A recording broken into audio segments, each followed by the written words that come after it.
itu tradisi-tradisi barat. Tapi ketika di tradisi Indonesia, tradisi ketimuran, ketika seseorang dihujat, maka cenderung ada yang simpati, yang menghormati adat-adat ketimuran itu lebih simpati, ada timbul empati terhadap orang yang mungkin dizolimi.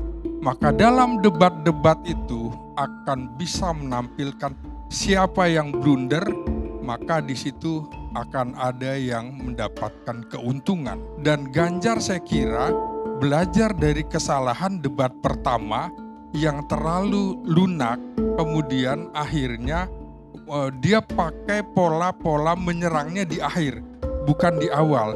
Maka simpati di awal itu juga bukan pada Anies, tapi pada Ganjar, dan terakhir justru ketika TikTok antara Ganjar dengan Anies yang seharusnya tidak boleh TikTok dalam pengertian siapa yang beri kesempatan, siapa yang menjawab. Nah, pada kasus pemberian angka 5 oleh Ganjar ini kemudian dipancing oleh Anies dan Anies menjawab 11 dari 100. Bagi saya ini salah satu blunder Anies yang kemudian bisa menyebabkan elektabilitas dia menurun, bisa saja karena simpati tadi.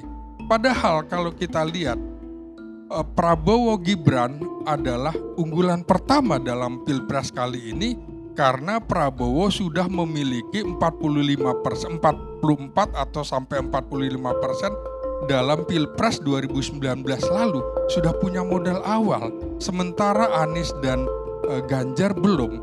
Seharusnya pertarungan itu justru ada pada Ganjar dengan Anies, bukan Ganjar melawan Prabowo, Anies melawan Prabowo. Karena siapapun yang bisa mengalahkan di antara Anies dengan Ganjar itu yang akan maju ke putaran kedua.